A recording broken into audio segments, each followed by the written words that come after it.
Welcome back. Today on the show. We are going to be talking about what you need to do before you either hire or promote someone into a new role in your company. Now, one of the biggest things to understand about building a high performance organization is that leadership is kind of the biggest thing that's going to make or break the productivity and performance of your team, regardless of how smart, talented, or hardworking they are. And it's usually our performance or lack thereof that leads to the behavior and results that we're seeing from our team. And you've probably heard me say that on the show 1,000 times over, but I'm going to keep banging that drum because I want you to build winning, self-led companies that can sustain high growth over the long term, which means that exceptional leadership is a non-negotiable. So one of the first things that I want you to think about is when you are bringing someone into your world and helping them either onboard into your organization or onboard into a new role in the organization,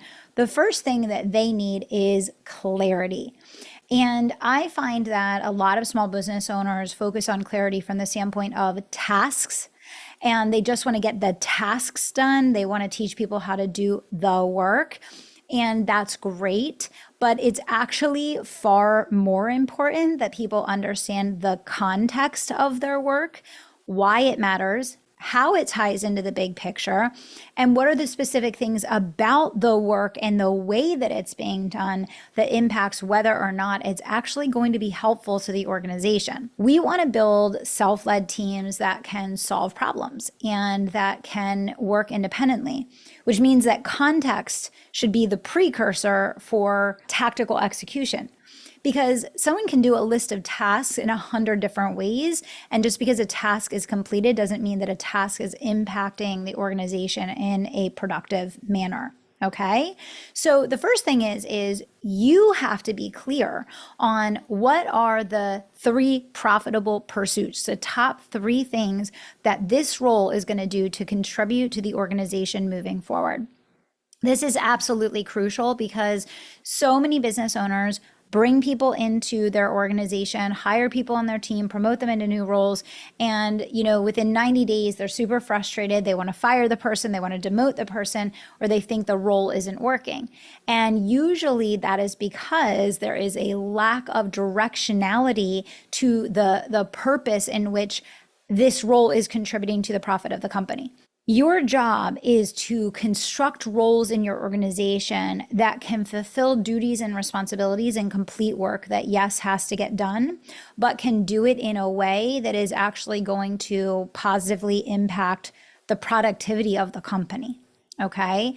And in a lot of instances, what I've found coaching people through the process of building teams is that it happens in the reverse order. They hire someone on, they give them a job description, they onboard them in a role, and then they're like scrambling, I have to figure out how am I going to make this role profitable? How am I going to get this person making me money? And it's like, too little, too late.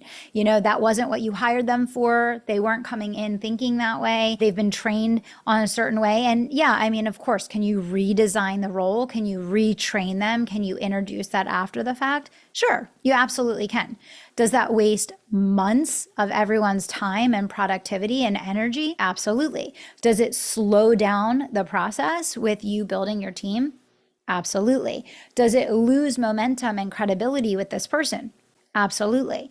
So before someone comes into a new role, before you hire someone into your organization, ask yourself the question, what are the top 3 things that this person is going to do that is actually going to move this business forward? Write them down. How are you going to make sure that the main thing is kept the main thing? If you need to know how this role is going to contribute profit to the business, you need to make sure that you don't just dump so many tasks and so many responsibilities on the person that the thing that is going to actually produce profit and move the business forward becomes an afterthought. And this is what I find also happens so often in small businesses, and it's no one's fault. Why does this happen? This happens because we are all doing 100 different things. We're all wearing a lot of hats in the business.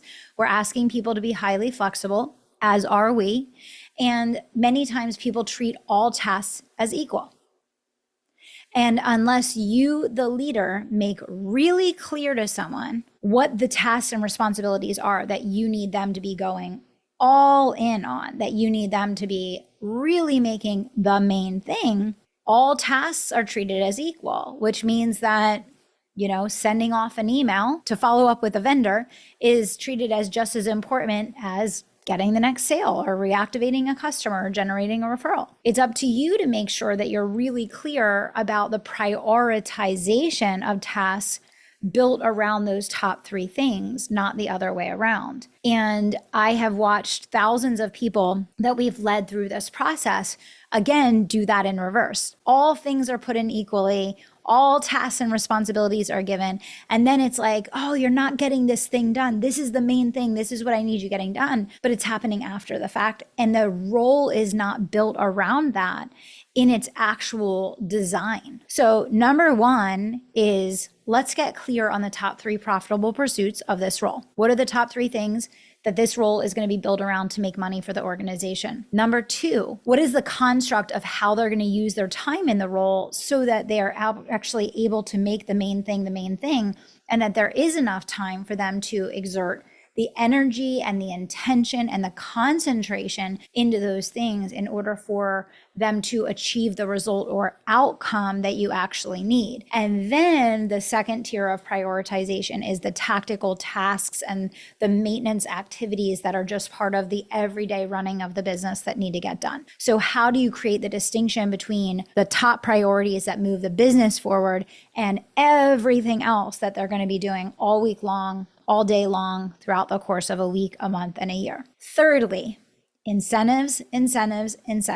What you incentivize is what is going to get done. If you want to move the needle on driving growth in your business, you need to incentivize the behaviors that you want to see happen. If you want more call bookings, incentivize call bookings. If you want more sales, incentivize sales. If you want better retention, incentivize retention. You want more reviews online, incentivize more reviews online. By the way, all of these things are built into our comp plans, and you can build them into your annual comp plan depending on the role that someone's in, so that on a quarterly basis, they can be rewarded for hitting the targets in that category. So make sure that you're really clear on what those three things are that you want people to focus on, and then build an incentive plan that is going to really drive the what's in it for them. And going back to what we talked about in the beginning, it's not just the clarity around the top three kind of profitable focus areas of the role, but it's the context